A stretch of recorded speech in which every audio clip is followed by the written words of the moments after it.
ඔයාට දීපු පොරොන්දු එහෙම නැත්නම් ඔයා දැකපු හීන ඔයාට මතකද? ඔයාට පොරොන්දු දීලා තියෙනවද? ඒ පොරොන්දු කොයිතරම් දුරට ඔයාට ඉෂ්ට කරලා තියෙනවද? එහෙම නැත්නම් ඔයා දැකපු හීන වලින් කොච්චර ඔයා ඒ හීන හැබෑ කරගෙන තියෙනවද? මට හිතෙනවා චුට්ටක් මතක් කරන්න ඕන කියලා. ඔයාට දීපු පොරොන්දු තියෙනවා නම් එහෙම නැත්නම් ඔයා වෙනුවෙන් දැකපු හීන ඔයාට ඉෂ්ට කරගන්න බැරුව හිර වෙලා ඉන්නවා නම් ඒ දේවල් එහෙම වෙන්නේ ඇයි කියලා පුංචි වීඩියෝ එකකින් අරන් එන්න. ඔයා වෙනුවෙන් ඕන තරම් පොරොන්දු දීලා ඇති. ඔයා වෙනුවෙන් හීනක් දැකලා ඇති. හැබැයි මේ අතර ඇති තමන් වෙනුවෙන් කිසිම හීනයක් නොදකපු ඒ නැත්තම් තමන්ට පොරොන්දු නොදීපු අයත් මේ අතර ඇති. එහෙම අයට හේතුව එහෙම වෙන්න එයාලට එයාලගෙන වටිනාකමක් අගයක් නැතුව විතරක් නෙමෙයි එයාලට ආදරේ නැහැ. තමන්ට තමන් ආදරේ නම් මුලින්ම කරන්න ඕන ඒ ආදරෙත් එක්ක තමන් ගැන පොරොන්දු දෙන්න ඕනේ. ඒ පොරොන්දු එකින් එක ඉෂ්ට කරගන්න. එතකොට ශක්තිය ඔයාට එනවා. සමහර අය එකදු හීනයක්වත් හැබෑ කරගන්න නැතුව දහසකුත් හීන දකින්න ඇති. හැබැයි ඒ දහසකුත් හීන දැක්කට ඔයාලට ඒ හීන වලින් එකක්වත් හැබෑ කරගන්න බැරි වුණා නම් වරද තියෙන්නේ ඔයාගේ අතේ. ඉතින් අද උදේ පාන්දර ඔයා වැඩිකාරයෙක් කරන්න ඔයාගාවට ආව නෙමෙයි. ඔයාගේ ජීවිතේට ඔයා හිර වෙලා තියෙන තැන් චුට්ටක් ලිහිල් කරන්න හිතාගෙන තමයි නැවත මතක් කිරීමක් කරන්න නැවත ශක්තියක් දෙන්න තමයි අද මං ආවේ. අද මට ඔයාලට කෙටියෙන්ම කියන්න ඕනේ මෙන්න මේ දේ. මම ඔයාලට කියන්නම් ඔයාලගේ ජීවිතේ හිර වෙලා තියෙන තැන කොහොමද ඉදිරියට අරන් යන්නේ සහ ඒකට කරන්න ඕන පුංචි ක්‍රමයක්. ඒක මැජික් එකක් කිව්වොත් හරි. ඔයාට අභියෝග කරන්න ඕන. අනිත් එක තමයි ඔයාට පොරොන්දු දෙන්න. ඒ වගේම හීන දකින්න එක මග නවත්තන්න එපා. උදාහරණයක් විදිහට ඔයා පොරොන්දු වෙනවා මාසයක් වගේ ඇතුළත ඔයාගේ ඇඟේ බර අඩු කරගන්නවා කියලා. එහෙම නැත්නම් ඔයා පොරොන්දු වෙනවා ඊළඟ සතියේ හවල් දවසම ජිම් එකට යනවා කියලා. ඒ වගේ පුංචි පොරොන්දු ටික ඔයාගේ පොතක ඔයාගේ ළඟම තියෙන පොතේ ඔයා ලියා ගන්න. ලියාගෙන ඒ පොරොන්දු එකින් එක ඉෂ්ට කරගන්නත් මහන්සි වෙන්න ඕනේ. ඒ පොරොන්දු ඔයාටම ඉෂ්ට කරගනිද්දී ඔයාට ඒක මාර සතුටක් විදියට දැනේ.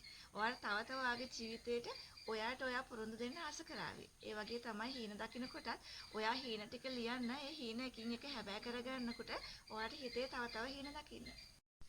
මේ හැම දෙයකටම වඩා ඔයාට වටින ඔයා කරන දේවල් ගැන එහෙම නැත්නම් ඔයා දකින හීන ඔයා දෙන ටාගට්ස් වලට ඩෙඩ්ලයින් එකක් තියාගන්න ඕනේ. ඒ කියන්නේ ඔයා කරන දේ කොයි කාලෙද ඉවර කරන්නේ. උදාහරණයකට ඔයා බර අඩු කරගන්න නම් මෙන්න මේ දවස් මේ මාස මේ සතිය තුල ඒ දේ කරනවා කියලා ඔයාටම ඩෙඩ්ලයින්ස් තියාගන්න. එතකොට ඔයාට දෙන පොරොන්දු තව වැඩි කරගන්න ආස හිතෙනවා අනිවාර්යයෙන්. ඒ වගේම ඔයා හීන දකුණ කරත් ඒ හීන පොතක ලියාගන්න එකින් එක ඒකට මහන්සි වෙන්න ඒ හීන හැබෑ කරගන්න. එතකොට ඔයාට තවත් හීන දකින්න ආස හිතේ. ඔයාට ආදරය කරනකොට ඔයා ගැන ගොඩක් හිතන්න ගන්නකොට මේ හැම දෙයක්ම ඔයාට කරන්න හිතෙනවා. ඔයාට හීන ටාගට්ස් මොනවා තිබුණත් ඒ හැම එකක්ම ඔයා වෙලාවට ඇචීව් කරගන්නේ නැත්තම් යන්නේ ඔයාගේ කාලය. ඔයාට ලබන සතියේ ඇචීව් කරගන්න තියෙන දෙයක් තව මාස 2-3ක් කල් ගන්නවා කියලා කියන්නේ ඔයා ඒ වෙනුවෙන් ගත්ත වෙහෙස මදි කියන එක. ඔයාගේ වෙහෙස තරමට තමයි ඔයාගේ කාලය තීරණය වෙන්නේ. මොකද ඔයා ඉක්මනින් මහන්සි වුණොත් ඉක්මනින් එක්ස්පෙරිමන්ට් කරොත් ඔයා ඉක්මනින් අලුත් දෙයක් පටන් ගත්තොත් මේ හැමදේම ඔයා ගන්න කාලය ඔයාගේ ස්පීඩ් එක එහෙම නැත්නම් ඔයාගේ තියෙන කාර්යක්ෂමතාවය අනුව තමයි ඔයාගේ ටාගට් එක ඔයාගේ රිසල්ට් එක ගන්න කාලය තීරණය වෙන්නේ. ඒ නිසා එහෙම නොකර ඔයා තීරණය කරන්න ඔයාට පුළුවන් ඔයාට දීපු පොරොන්දු එහෙම නැත්නම් ඔයා ලියාගත්ත ඔයාගේ හීන ලිස්ට් එක වෙනස් කරන්න පුළුවන්. ඒක කොහොමද වෙනස් කරන්නේ? ඒක ඔයාගේ පුද්ගලික කැමැත්ත අනුව ඔයා හිතන පතර විදිහ අනුව සහ ඔයාට අලුත් අදහස් සහ ඔයා අලුත් ඉගෙනගත්ත දේවල් අනුව මොකක් හරි හේතුවක් නිසා ඔයාට දීපු පොරොන්දු ඔයා වෙනුවෙන් ලියපු ටාගට්ස් ඔයා ලියපු ලිස්ට් එක ඔයාට වෙනස් කරගන්න පුළුවන්. මම ඇයි එහෙම කියන්නේ? ඔයාගේ හිතන විදිහ අනුව ඔයාගේ කැමැත්ත පරිදි ඔයාට පුළුවන් ඔයා ලියපු ටාගට්ස් ඔයාට දීපු පොරොන්දු අනිවාර්යෙන් වෙනස් කරගන්න. හැබැයි ඒ වෙනස් කරපු මොහොතේ ඉඳලා ඒ වෙලාව ඒ දවස අනිවාර්යෙන් ඔයා ඒ නෝට්බුක් එකේ මාක් කරගෙන ඔයා ඒකට ඒ මොහොතේ දරන ඕන එෆර්ට් එක කොච්චර කාලෙකින්ද ඒක කරන්න කියලා අරහා සමානව ඔයා ඒ කාලය හරිම ඉක්මනින් ඔයාට ඒකට මහන්සි වෙන්න වෙනවා. ඒ කාලය කෙටි කරගන්න වෙනවා. ඒකත් එක්ක තමයි ඔයාට ඔයාගේ ටාගට් එක අචීව් කරගන්න වෙන්නේ. ඔයාට ඕන වෙලාවක ඔයාගේ ටාගට් වෙනස් කරන්න පුළුවන්. ඔයාට ඕන වෙලාවක ඔයාගේ ඔයාට දීපුරුන් වෙනස් කරන්න පුළුවන්.